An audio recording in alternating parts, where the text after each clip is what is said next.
family history. But a study from the University of Michigan found 70% of women who undergo the procedure don't fall into that category and have an average cancer risk. Experts say many patients choose the surgery because of anxiety about recurrence. House Call for Health, I'm Colleen Capon, Fox News Radio. The best in Fox News Talk and the latest from Fox News Radio. This is the place to be. Fox News Talk. Fox News Talk.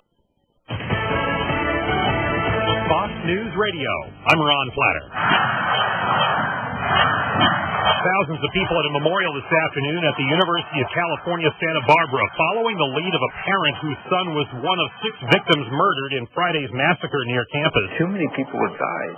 It should be not one more. Richard Martinez has steadfastly declared that the victims' deaths were the result of a lack of legislated gun control. How many more people are going to have to die in this situation before the problem gets solved? The former Homeland Security Secretary said it's important that the victims be remembered as individuals and not a statistic. It is important that we not lose sight of the lives we have gathered to remember.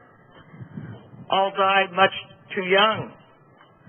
But it's important that we do not let the arithmetic of this atrocity define them. Janet Napolitano, now president of the University of California system. Elliot Rodger fatally stabbed 3 of his victims, then shot 3 more before killing himself.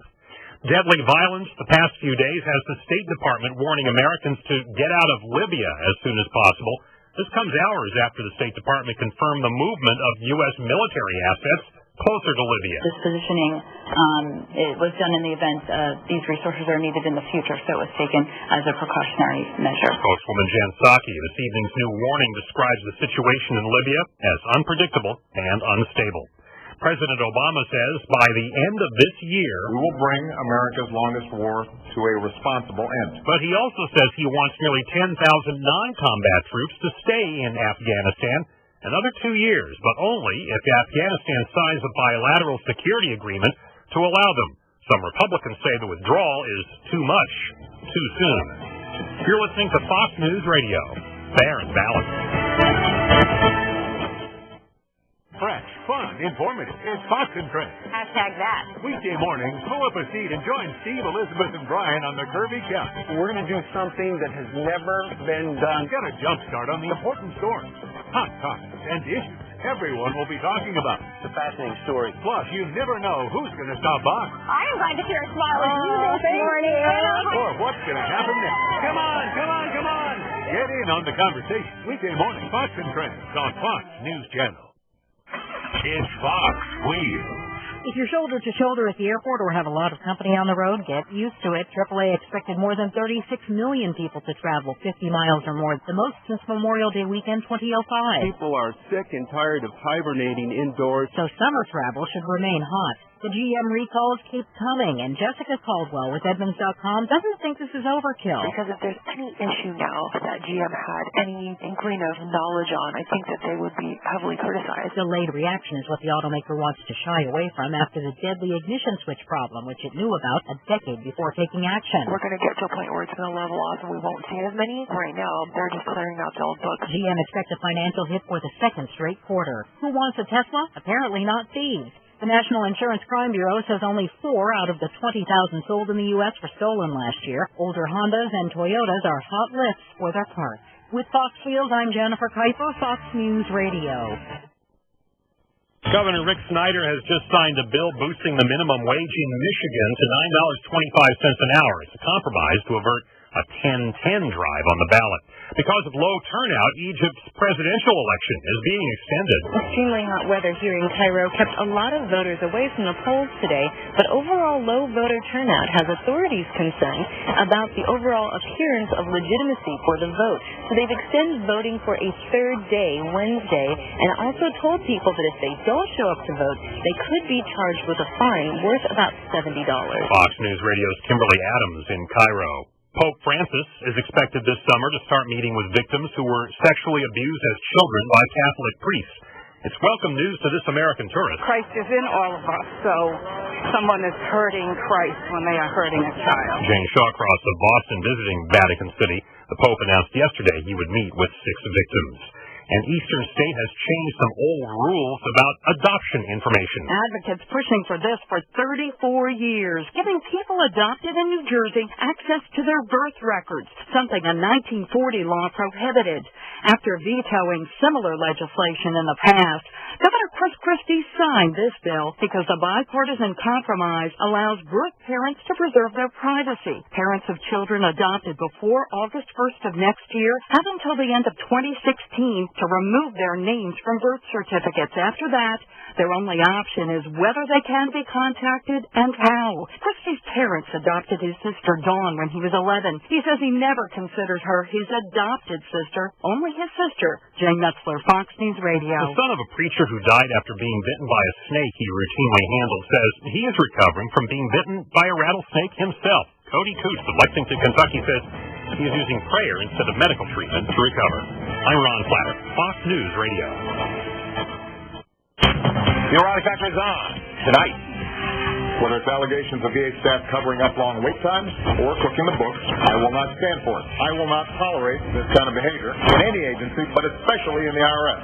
We will work with the Libyan government to bring justice to killers who attack our people.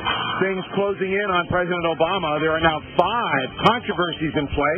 We'll run down the status of every one, and Charles Krauthammer will analyze.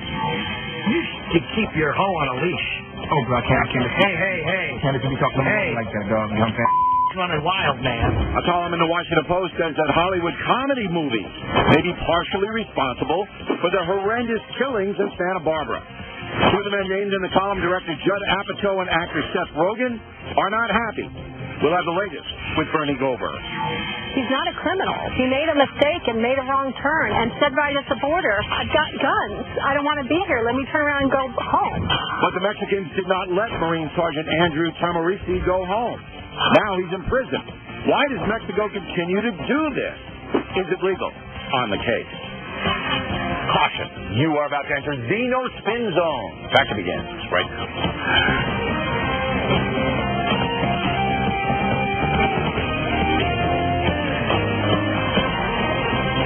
Hi, I'm Bill O'Reilly. Thanks for watching us tonight as we begin another Factor Summer.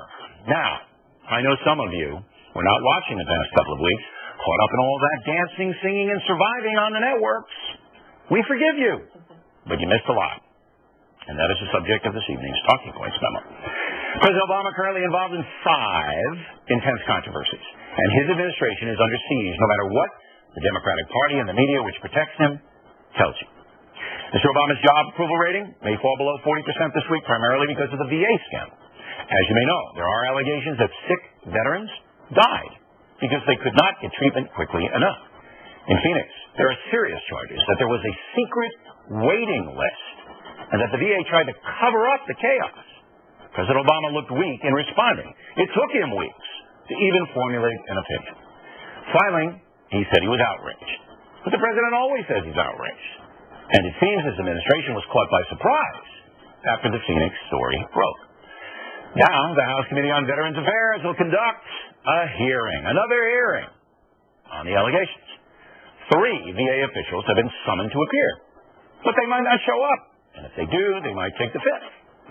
The VA's Inspector General is investigating 26 situations to determine whether employees of the VA covered up long waits for medical appointments all across the country. No matter what your ideological bent, this is awful. And since President Obama pledged to clean up the VA 6 years ago, falls on him. So, we can expect a bunch of embarrassing hearings, but little else. The VA Secretary, General Shinseki, is still on the job, although it's just a matter of time before he resigns.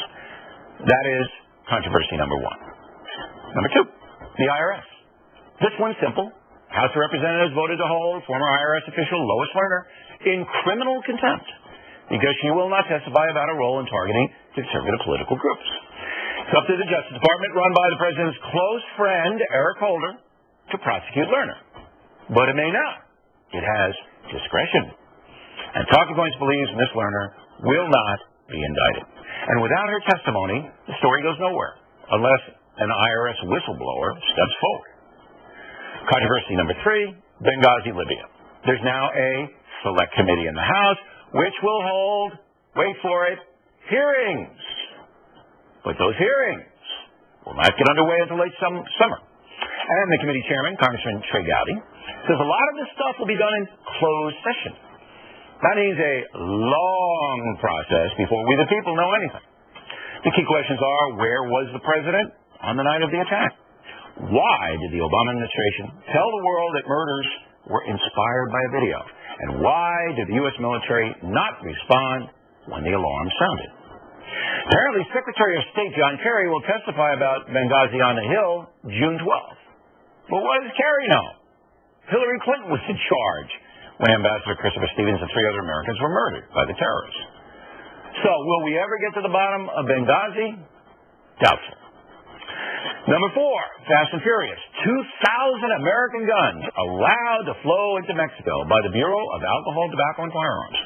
A few employees were disciplined, nobody fired. But one Border Patrol agent, Brian Terry, apparently murdered by a thug using one of those guns. Talking Points does not believe anything else will come out of Fast and Furious. And finally, Obamacare. Now this one could be big.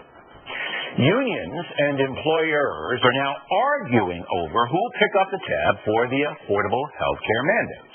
Costs are going up all over the place. And nobody's happy except, of course, those who are getting free health care insurance, which was the goal from the very beginning, giving Americans who cannot afford health insurance premiums a freebie.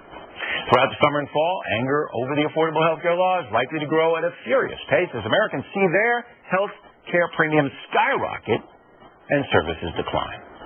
This is President Obama's biggest problem, with the VA second. Right now, the White House strategy seems to be, let's ride it out. We only have 2.5 more years in office. Investigators don't work quickly, and the public's attention span is short. In fact, if you go out to the mall tomorrow and ask people about any of these scandals that I've just listed, you will likely get a blank stare. The media has emotion invested in President Obama. We all know that.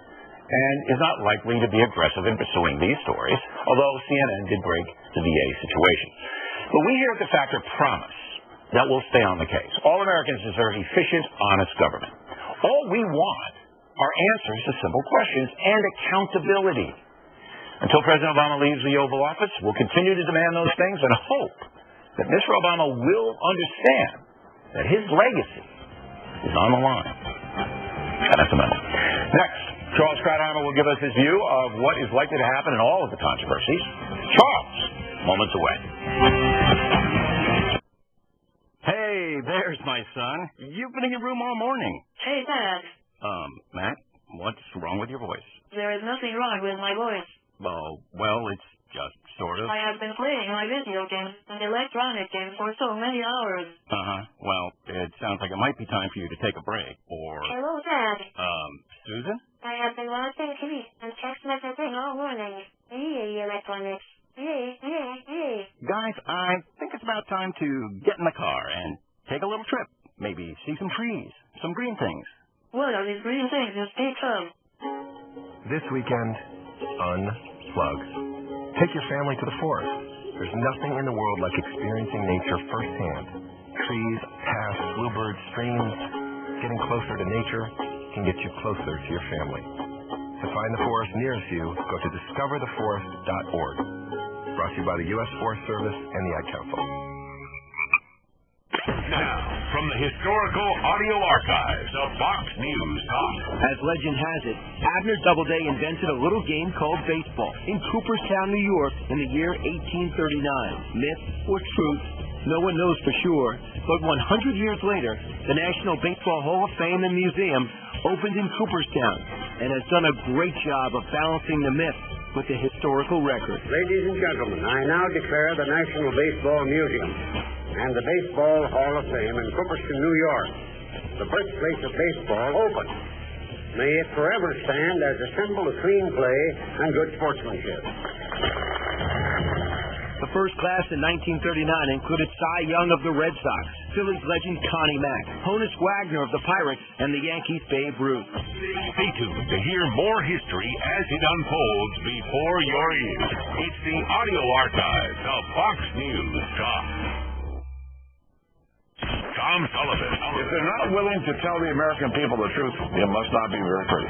Must not be very pretty. It still comes down to that's just human nature. If you know that somebody isn't being straight with you, isn't giving you the information that you're asking for, be trampled to various and sundry degrees. Dr. Carson will be here. You must be the fairy godmother. In the classic fairy tale, Cinderella's dream comes true because the glass slipper fits. It's true. In our world, the right fit can be just as important. Good heavens, child. You can't go in that. Especially when it comes to car seats. Always choose a car seat that's the right fit for your child's age and size. Oh, that does make a difference. To make sure your little pumpkin gets there safely every time. How easy, thank you. Remember, you're responsible for protecting your children. Their happily ever afters are in your hands. For even more information about choosing the right car seat, visit safercar.gov/the-right-seat. This message has been brought to you by the National Highway Traffic Safety Administration and the Ad Council. Weekdays on Fox Business. Bottom line here is we want investors to be prepared for the day ahead, the week ahead. Opening Bell with Maria Bartiromo. The concept is to bring perspective, analysis. All day long I'm speaking with global allocators of capital, CEOs, heads of state, so I can anticipate some of the major moves or reactions, giving investors an edge. Opening Bell with Maria Bartiromo. Weekdays at 9 a.m. Eastern on Fox Business. Securing America. The administration assures Congress that even if some detainees had to be brought into the United States if Guantanamo detention cells closed, it's unlikely a court could order detainees released into the U.S. That from a legal memo put together by top lawyers from multiple administration departments. It holds that such detainees would be outside the reach of the immigration laws, but at least one lawyer representing detainees feels otherwise. The Constitution, specifically the Due Process Clause of the Constitution, would trump those immigration laws. Wells Dixon with the Centers for Constitutional Rights says if it comes down to it, he will ask the courts to release the detainees even into the U.S. And I'm going to take advantage of that, and I'm going to argue for the release. And if that means release into the United States, so be it. Now, Dixon says his clients would rather not be released into the U.S., but want to go home. But he says that if that is the only option, he and his clients will take it. I'm Evan Brown, Fox News Radio. Personal Story segment tonight, Dr. Ben Carson becoming a very controversial guy. A few months ago on The Factor, he told us how the IRS was auditing him, unfairly in his opinion. Now the doctor's making the issue of government control a crusade. There comes a time when people with values simply have to stand up. Think about Nazi Germany. Most of those people did not believe in what Hitler was doing. Yep. But did they speak up? Nope. Did they stand up for what they believed? They did not. And you saw what happened. And if you believe that the same thing can't happen again, you're very wrong. And joining us now from Virginia Beach is Dr. Carson. So if you mention Nazis, you know you're going to get hammered. But what you said right at the end there intrigued me a bit. You said if you believe it can't happen again. See, I don't believe that Nazism could happen in the USA. I don't think it could happen, nor could communism happen here. Do you disagree with me? Well, I believe that what can happen is if people do not speak up for what they believe, they can be trampled. Their rights can be trampled to various and sundry degrees. Now, of course, the objective of many on the left is to take a single word that you're not supposed to say. You can't say Nazis. You can't say slavery. That's political correctness. As you well know, I do not believe in that. I think it's a bunch of crap, and it doesn't really belong in the American system where we have freedom of speech. All right, so you don't regret using the buzzword Nazi. And what you pointed to historically is correct. What you said is absolutely correct. I mean, the German people, the mass of Germans, were not members of the Nazi Party, and they just sat on their butts and they allowed the fanatics to take over. That could not happen here because of our system and checks and balances. But I think what you're worried about is the Obama administration's policies in general taking root. Is that what you're worried about? Well, there are a couple of things that I'm worried about. I'm worried about the fact that the populace is being silent and is not expressing what they believe because they're afraid. They've been intimidated. By whom? By the government. By the government and by the media, by the PC police. You say something, all of a sudden, like, this is a perfect example. You know, you're using an example of how people would not speak up. They try to turn the argument away from that because they know it's true. They know what I'm saying is true. But rather than talk about that, they want to divert the issue to something else. You couple that with the fact that our Congress needs to be a little more courageous, because the reason we have a divided government is if one branch of the government gets a little bit over exuberant, they need to rein them in. We need courage there in order to do that. All right, but politicians encourage. I mean, we're not seeing all, that's, But look, the last time you were on this, well, maybe not the last time, but one in the fall, you said, look, that you were bothered by the IRS to an extent that you felt they were trying to intimidate you. Is that correct? Yeah, I don't think it is coincidental. All right, so that's the government agency that you can point to in your life, Dr. Carson's life, that you believe was put upon you to shut you up. And it's not just me. We have the fact that we now have a government that is trying to take over the health care of the populace. And in charge of the agency, or overseeing it, is the IRS. Now, why would you put the IRS, which is under investigation already for inappropriate behavior, over something so massive and that well, they're so the enforcement agency of fines. Because it was ruled a tax by the Supreme Court, foolishly. And so somebody has to enforce the taxation element, and that's the IRS. So on paper it makes sense. But you heard the President of the United States tell me, your humble correspondent, there's not a smidgen of corruption in the IRS. You heard that.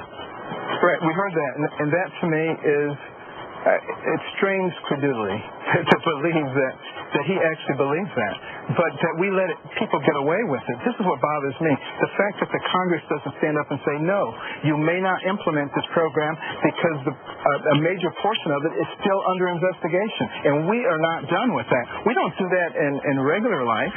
We don't take somebody who's under suspicion and put them in charge of something major like that. We have to just start doing things that are logical and that make sense again. All right, Doctor, we appreciate it as always. Thank you. Directly ahead. Helping young Americans at risk is the powerful talking points you do not want to miss. And later, reaction from Obama's senior advisor, Valerie Jarrett. It requires accountability. It requires people to step up to the plate and work hard and stay in school and excel and dream, but it also requires a community around them to provide a safety net. Fox Country. I'm Kirsten McNary. Joe Nichols is a father for the third time. Wife Heather gave birth to daughter Georgia Blue Tuesday. Heather Nichols revealed in 2012 that she's had 5 miscarriages due to an autoimmune disorder.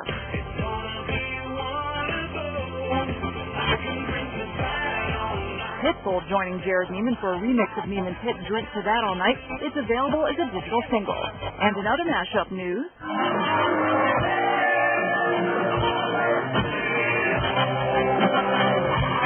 that's Justin Moore and Motley Crue singer Vince Neil performing the Crue's power ballad classic Home Sweet Home live. And coming in July, the album Nashville Outlaws, a tribute to Motley Crue, will include 15 country covers of the debauched band's hits, like Brantley Gilbert on Girls, Girls, Girls, and Rascal Flatts will take on the Ode to an Overdose, Kickstart My Heart. That's Fox Country from Fox News Radio. Now, from the historical audio archives of Fox News Talk. Gore Vidal is best known as an American novelist and known as one of the most prominent liberal public intellectuals of the 20th century. Here is Vidal in the early 60s on the political state of art in the U.S. You're born into a society and you are shaped by it, whether you know it or not, whether you like it or not. Each of us is born into a prison of received opinion, of superstition, and of prejudices. Now, one of the functions of art is to try and define the prison. The artist must know he's in it, and many of them don't, and those are the bad artists. They just take it for granted. This is the way things are. They don't know that there are worlds, as Shakespeare said, there is a world elsewhere. They don't see anything past these bars. The prison is going to break you eventually, but you can at least get a look out. And it's the lookout that is art. Stay tuned to hear more history as it unfolds before your ears.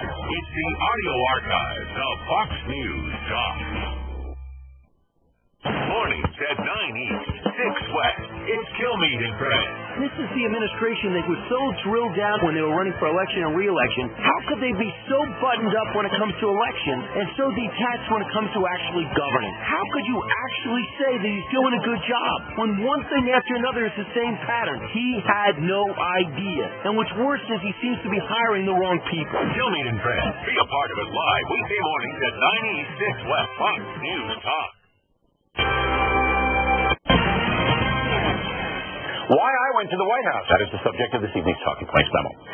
As we have been reporting for years, the root of many social problems in America is the collapse of the traditional family. President Obama at the White House announced an initiative called My Brother's Keeper to help young African-American men who are at risk.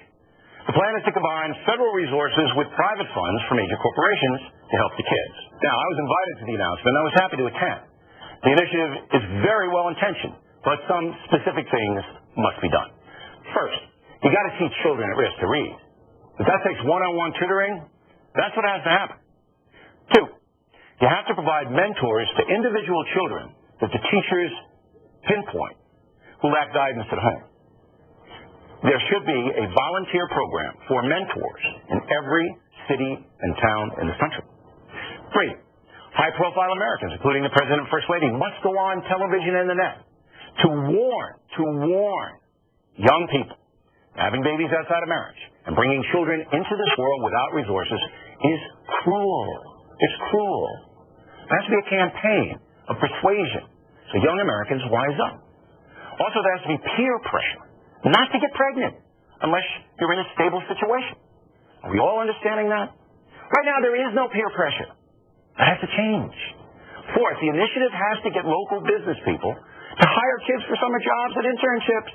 Children must know about the workplace and what is expected there. And finally, American law enforcement has to engage children at risk to convince them they're not the enemy. If those 5 things are part of the My Brother's Keeper initiative, I can guarantee you, America will begin to turn the terrible situation around. But if people continue not to make judgments about bad parents, disorderly children, chaos in the family unit, we continue to make excuses for all that, the problem's only going to get worse. Hopefully today, the White House made the first step, and I believe that American business, law enforcement, and we the people will step up to help the kids at risk. I really believe that. And that's the memo. Now, the top story tonight, reaction with us, Senior Advisor President Obama, Verily Jarrett. And I was pleased you invited me to this. You shocked a lot of people. People were fainting when I walked in. We were delighted to have you. Look, the President mentioned in his remarks a culture of cynicism on the streets. And it's not just blacks, but it's the poor and the hardcore, what they call gangsters. You know what I'm talking about, right? There's a culture of cynicism. Like, we can't make it. We're not going to be a part of this. We're going to sell drugs. We're going to do what we want. You've got to get in there. And I don't know if you guys see the urgency of that. Well, of course the President does. And he said, look, we all have a role that we can play here. This is not a big government program. In fact, the government's role is rather minor. And it requires accountability. It requires people to step up to the plate and work hard and stay in school and excel and dream. But it also requires a community around them to provide a safety net. The President talks about his own childhood where there were times when he wasn't studying hard in school. And he was very candid with these kids. Reasonably candid. But he had a mother who believed in education, and he had grandparents and teachers. Some guidance. He had a lot of guidance. Right. And what he said is that what he wants for all of our children is to have that safety net. Look, but he also told them, look, boys, you're going to have to work hard. And you're going to have to act responsibly. That message has to get across. But you have to attack the fundamental disease if you want to cure it. Now, I submit to you that you're going to have to get people like Jay-Z, Kanye West, all of these gangster rappers to knock it off. That's number one. Well, I think what these boys need is, they need positive role models, which you said. Listen to me. You got to get where they live. All right? And you've got to barrage, and make it uncomfortable to have a baby out of wedlock. Make it uncomfortable to sell drugs. You've got to reverse the peer pressure. Do you see where I'm coming from here? I see exactly where you're coming from, and what we showed is that there is evidence that there are wonderful programs out there that can inspire these young people. The president is a terrific role model. The room today was full of role models that these young boys can look up to, and what we have to do is take what's working and take it to scale. Are you just blowing off my idea here? No, I'm just telling you that I think that there's a lot of ways of you had approaching Colin Powell in there. You had a lot of right. It's these gangster rappers. It's the athletes. It's the tattoo guys. You got to get them in there to tell these kids that you've got to stop the disruptive behavior. You're going to wind up in a morgue or in prison. I think don't underestimate those children. That's what I would say to you. I think when the President of the United States looks at you and he says, I believe in you and that I was just like you and you can be just like me, that's the perfect role model. That's the person that should have... You know her very well, standing role model for the young people. I want you to tell her something from me tonight. Okay. I like the nutrition thing. I like the garden. I think that's all good. Healthy eating. Let's move. I want Michelle Obama to come on this program. Right here. And I want Michelle Obama to look into that camera and say, you teenage girls, you stop having sex. You stop getting pregnant. This is wrong. I want her to do that right here. I think it's better if she's actually sitting down in the classroom with the girls, inviting them to the White House, sharing her life experience with them. Well, I believe that anything she does gets covered by the press. Can I give you a compliment? I wish you would. I believe that this My Brother's Keeper program is going to work. Okay? I think it's going to work. But it'll work a lot faster, and you'll save a lot more lives if you incorporate what I'm telling you tonight. You know, Bill, what I really like is the fact that you are passionate about this. You care about these young men. All right, I had him in my class 40 years ago, and the situation's just gotten worse. Well, it has, and that's why we have to change the trajectory. Chair, we appreciate you coming in tonight. It's a pleasure to be here with you. Is it really? It is. Don't I look like I'm having fun? There you go. I am. Next on the Rundown, White House correspondent Ed Henry will weigh in on the My Brother's Keeper program. Carl Lewis for the Will Rogers Institute. Eat all you want and lose weight. At some point, everybody wants to lose a few pounds. But claims like these are often just too good to be true. So be careful when choosing a diet. Before you start a weight loss plan, please talk to your doctor and do your homework. For your free booklet, visit the Will Rogers Institute at wrinstitute.org or call toll-free 877-957-7575 and find us on Facebook and Twitter. The Will Rogers Institute since 1936. The World Health Organization is declaring the spread of Middle East respiratory syndrome an urgent concern.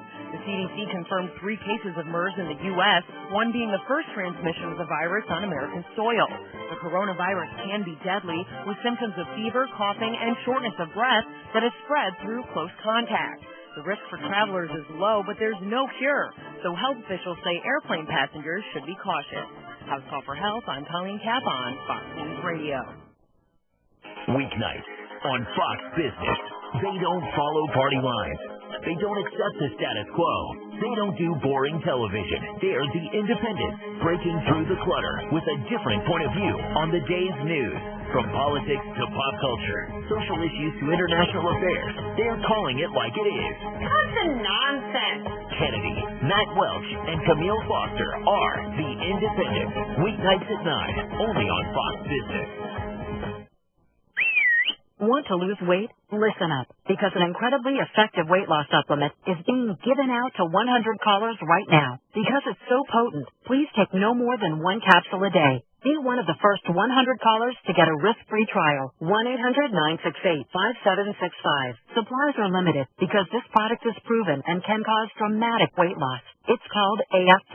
Take 1 capsule just once a day as directed, and you can experience maximum weight loss. Pounds in days. It's all natural, safe, and healthy. But if your weight loss with AF Plus is too dramatic, please decrease use and only take it every other day. Only 100 callers are guaranteed to get a risk-free trial. Call 1-800-968-5765. Mayo Clinic research proves that carrying fat in your midsection raises your risk of heart disease, stroke, high blood pressure, even cancer. If you need to lose weight, you absolutely must call now. 1-800-968-5765. 1-800-968-5765. Truth and nothing but the truth. If he had never been warned when he came into office in 2008 by his own people who were formerly of the Veterans Administration and knew where to look to see where the bodies were buried, if he'd never been warned about these problems, you could say, well, he was blindsided and he's got to hold his people responsible, and yeah, I'm sorry, it doesn't seem to be his fault. John Gibson, be a part of it. Live weekdays at noon Eastern, 9 a.m. West, or get the podcast at GibsonRadio.com.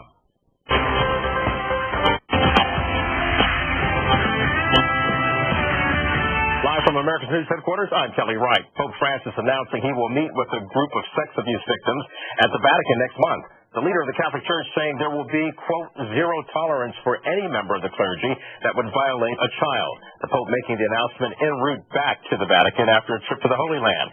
Before departing today, the pontiff honored Holocaust victims by kissing the hands of several survivors. Ukraine's president-elect says he wants to begin talks with Moscow and end a pro-Russian insurgency in the eastern part of the country.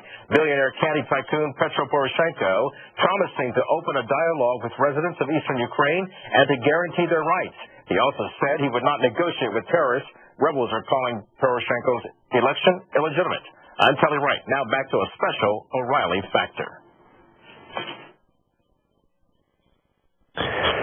Continuing now with our lead story, the new My Brother's Keeper initiative launched today by President Obama at the White House. Joining us from that house, Fox News correspondent Ed Herring. Number one, did anything stand out for you?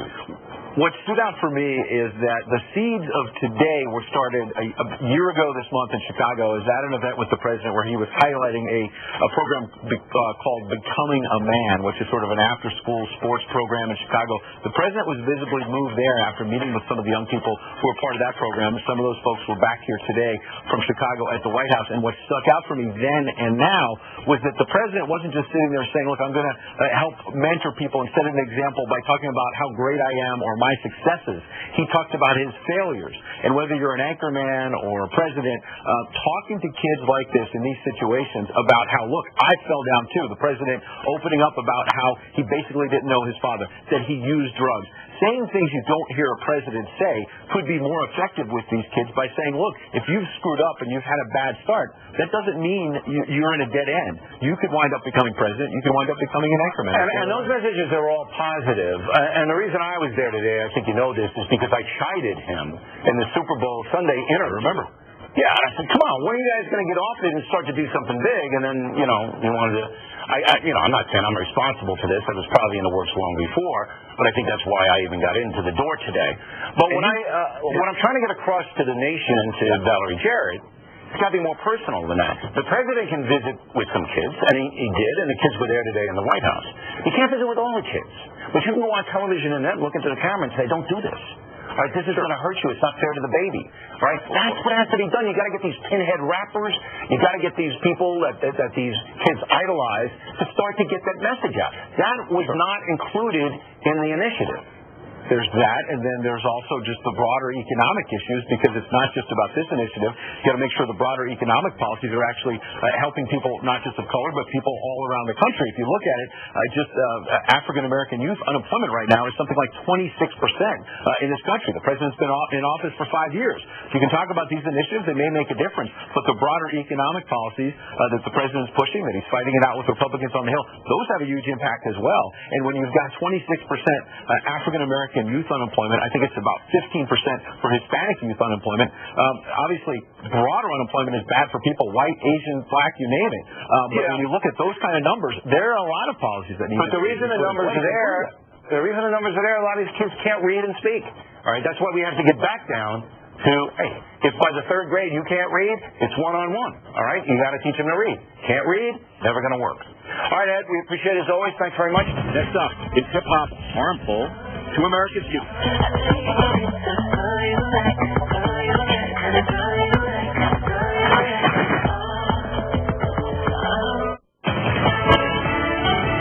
Fox News Radio. I'm Chris Foster. People in Donetsk, Ukraine are told to stay home because of heavy fighting between the military and pro-Russian separatists. Rebel leaders concede more than 50 people on their side have been killed as Ukraine launched an assault featuring airstrikes and paratroopers. Ukraine's interior minister says Donetsk International Airport has now been recaptured from rebels. The government saying this operation will continue until there's not a single insurgent left. Fox News Radio's Simon Owen. In the NBA playoffs, the Miami Heat are a win away from a fourth straight trip to the finals, beating Indiana 102-90 in Game 4 of the Eastern Conference Finals.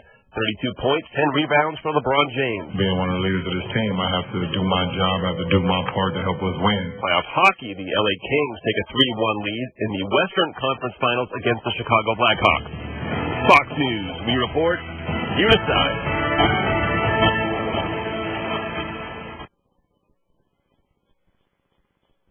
Fox Rock. I'm Kirsten McNary. Michael Jackson lives as a hologram, performing Slave to the Rhythm at the Billboard Music Awards on ABC. And Robin Thicke continued his effort to woo back estranged wife Paula Patton. Good luck with that, Robin. Coldplay's sixth studio album, Ghost Stories, is out now. It's assumed to be a breakup album about singer Chris Martin's conscious uncoupling from wife actress Gwyneth Paltrow.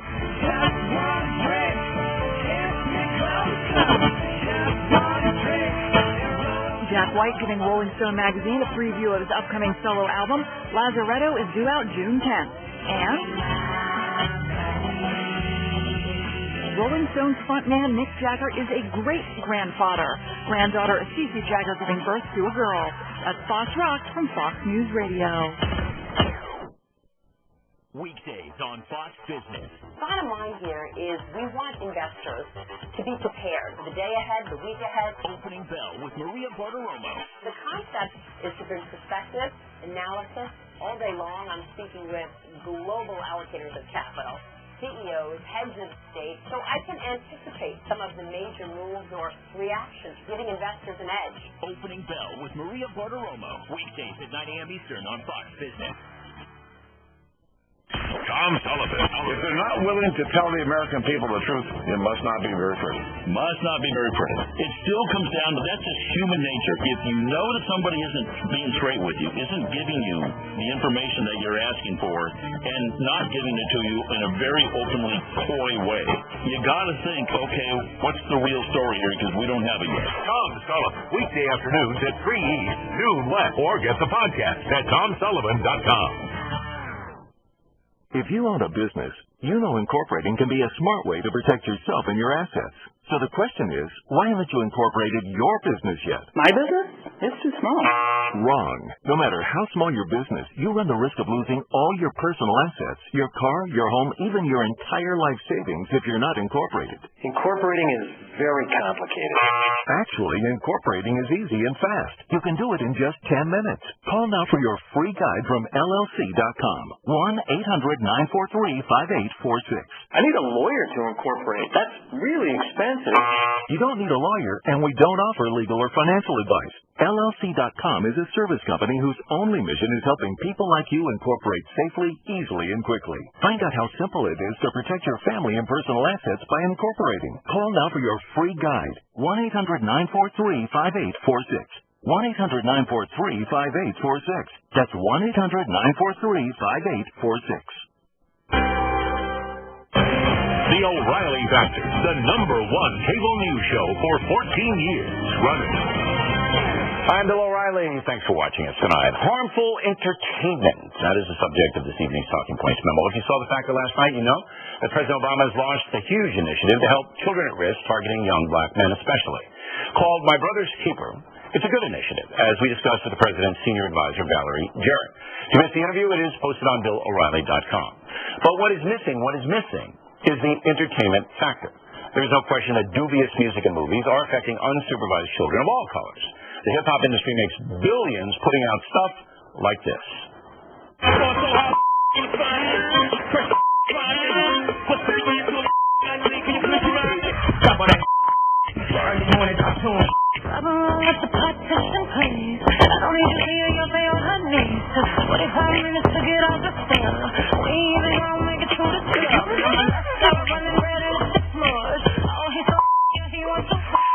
Now, if you can't see that unsupervised children might be harmed by that kind of stuff, then you are not a responsible person, period. In order to help children at risk, American society has got to convince them to stop destructive behavior, like using drugs, committing violence, getting pregnant outside of marriage. I made that point to President Obama himself and to Ms. Jarrett last night. But after the President's announcement, it took only hours for the apologists and the enablers to show themselves. The fact that this perpetuation of young black men, whether you're famous or not famous, is you're a thug or you're a gangster, because what? Because you listen to rap music? Rap music is a reflection of society. Riley is uncomfortable with this culture. That's understandable. He did not come from this culture. That culture has some validities, if you will. Sure, validities. The overall effect of base entertainment is a corruption of impressionable children. But you will never, ever get the far left and many in the entertainment industry to admit that. The uber left will not make judgments. The industry simply wants to make money. And I guarantee you I will be attacked for my stand on this issue because potentially I could disturb the money flow. The My Brother's Keeper initiative is a very positive thing for this country. But unless it is coupled with a change in the entertainment culture, it will not reach nearly as many children as it should. And that's the memo. Now it's the top story tonight. Reaction joins us from Washington, Juan Williams. Here in the studio, Kevin Powell, president of BK Nation, BK standing for Building Knowledge. So where am I going wrong here, Ms. Powell? Well, I think the issue is not that you're going wrong, because I myself, who's been in this hip-hop culture for 30-plus years, have said some of the same things that you're saying, Mr. O'Reilly. The issue is that we're focusing on rappers, and my question is, why are we also talking to the people who actually run these labels? But when you have somebody like Beyonce, very, very adored by particularly young women, and just putting out what you just saw. For adults, as I say, I don't care. I mean, you're an adult, you want this, that's fine with me. I have no problem. But 12 and 13-year-olds, Juan? It's corrupt. I mean, this is a culture of failure. It is dogging black America, and I think you're right to call it out. But you know what happens is the critics, as you say, come out and they say, oh, if you say that, you're not really black, you're not authentic. This is horrible, horrible.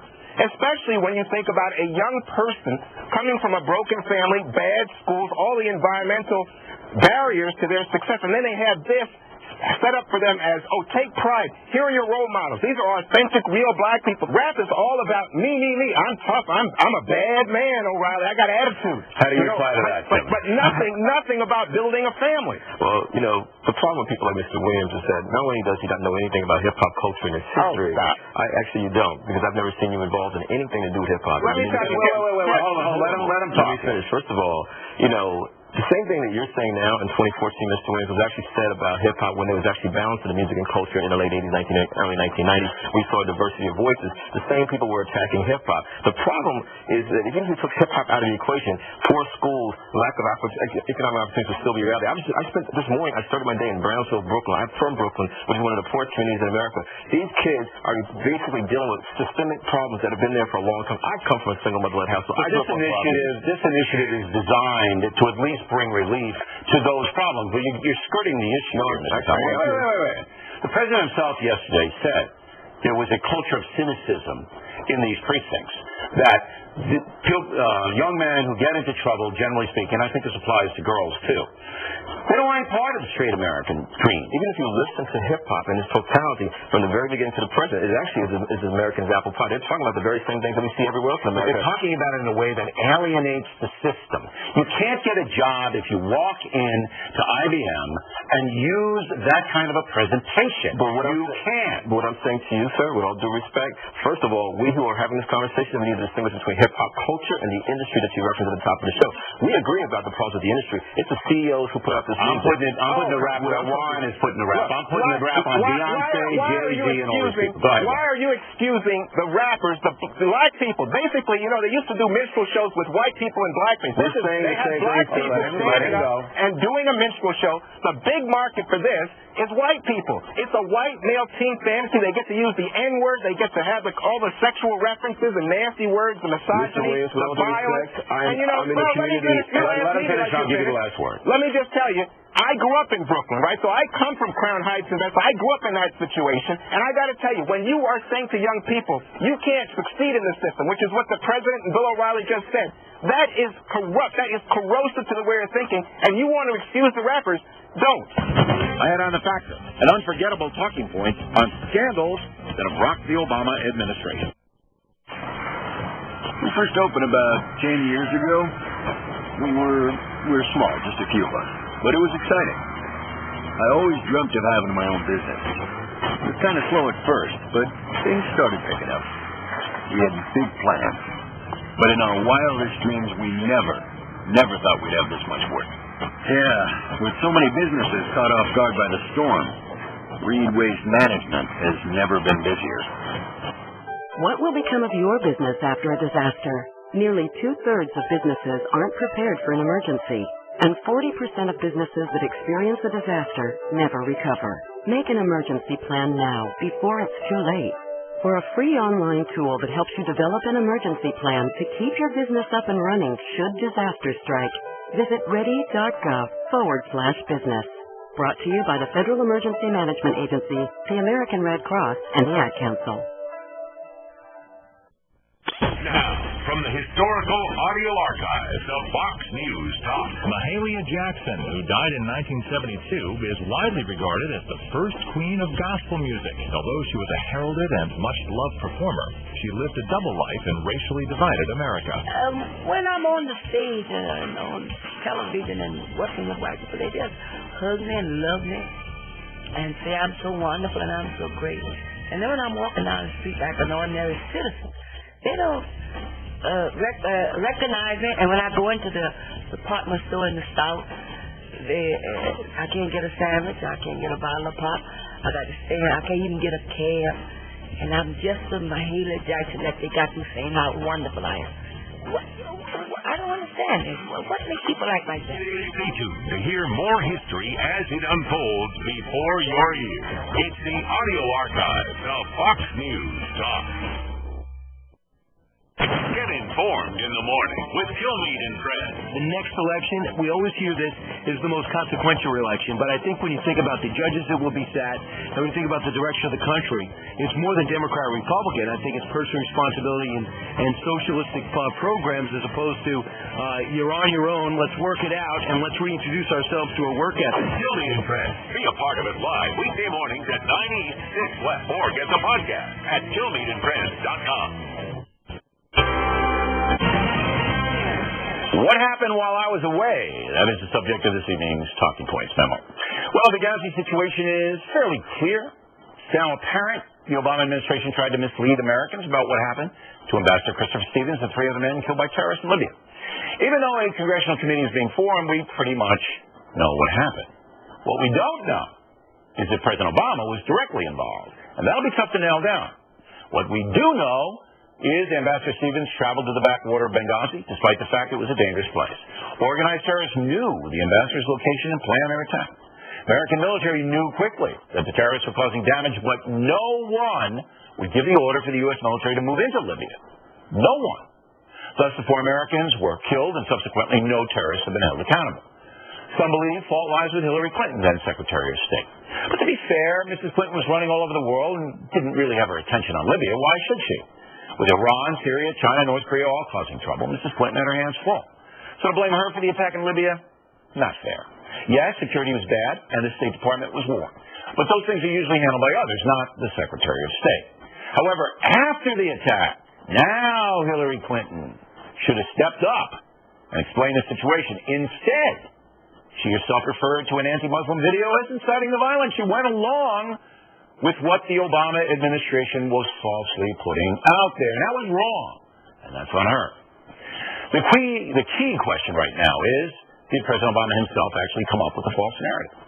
And no committee is ever going to get that defined unless a guy like John Dean steps forward. Dean was White House counsel to Nixon, and his testimony took the president down. So the congressional committee will uncover some facts, but unless a White House insider comes forward, the president will not likely be effective.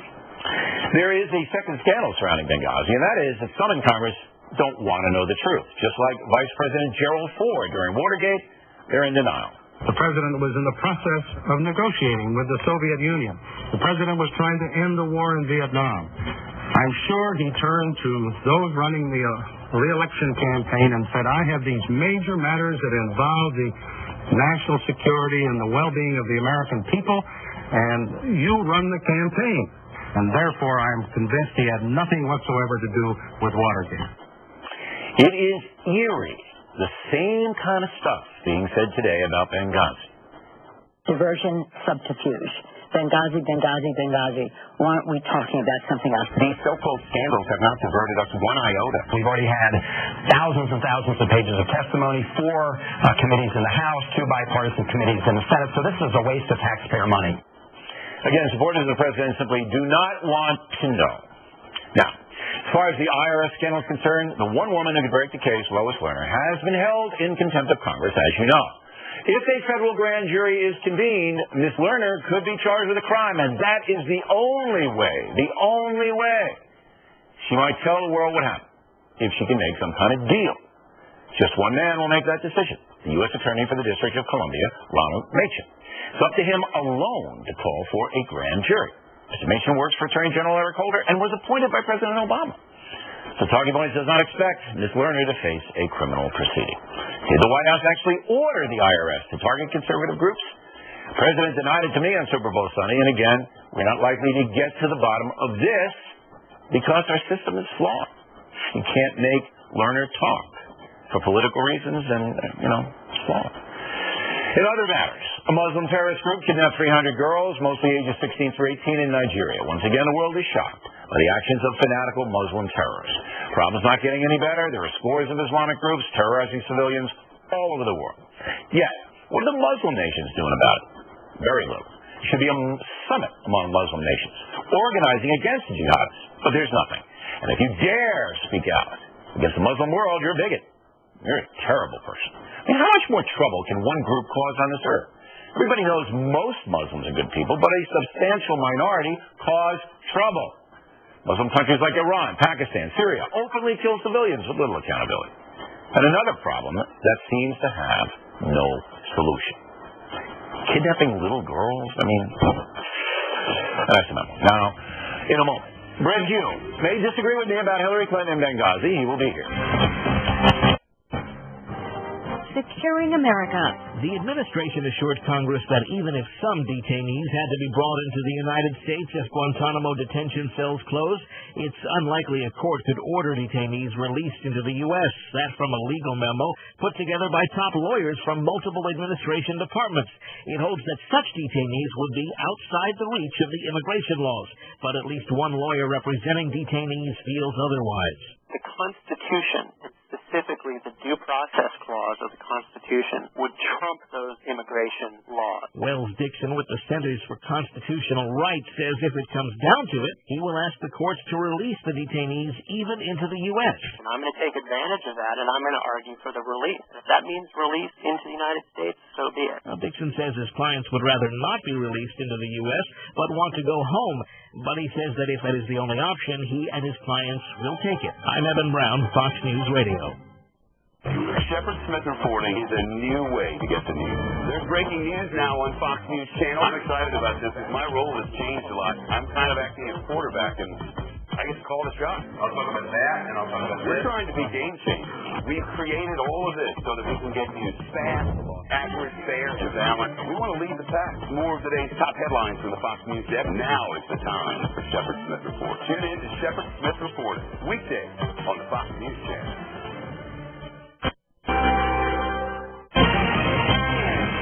Hume's own segment tonight. Does Britt disagree with me about Hillary Clinton and Benghazi? He joins us now from Washington.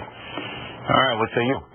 Well, I don't disagree with you at all about the prospect that she may have had something to do with what I think was a cover-up. And I think you may well be right that she, really can't be blamed except in the broadest sense for the incident itself, except there's some things about that we don't know. We don't really know why Chris Stevens was there. We don't really know why the U.S. had that compound set up in Benghazi. There are a number of things we don't know. I'm not saying that they implicate her in some way. I'm just saying that things. But you know Mrs. Clinton, correct? Personally, you know her? Yes, I've known her for years. Okay, I don't know her that well. I did one interview with her, spent a little bit of time. And you correct me if I'm wrong, because you've known her for years, all right? She's not a micromanager person. She's the front person, all right? That got sent all over the world, constantly on the go, doing, I don't know what she was doing half the time. You couldn't really figure it out. But I can't imagine Hillary Clinton sit there and saying, gee, what's going on in Benghazi today? Well, Bill, look, when we do know what that mission was there and what the ambassador was doing there, we'll have a better idea of whether that's something that might have involved the almost impossible that Hillary Clinton would be paying attention to Benghazi. No matter how many warnings the State Department got, you don't go to her, they go to other people. I just can't see it. Now, well, okay. is it wrong? Remember Watergate, the third-rate burglary? That was the first. It was almost like the Democrats today. It was almost like Nancy Pelosi. It's almost exactly the same. Third-rate burglary, all right? Doesn't matter. These guys, the plumbers, broke into the Watergate to try to find stuff about the Democratic campaign. That's what we heard. We heard it and heard it. That's exactly what we're hearing. This is indignant. Isn't it eerie? It's almost exactly the same. Well, I think it's the same in the sense that in both cases we had a cover-up. But look, Bill, before we start making Watergate comparisons, it's worth remembering that nearly 70 people were accused in the end of crimes in Watergate, and I think 48 or so were convicted. So we're a long way from talking about it. But we're not a long way from how the politicians are reacting. We're right there. And when you're talking about a Watergate break-in for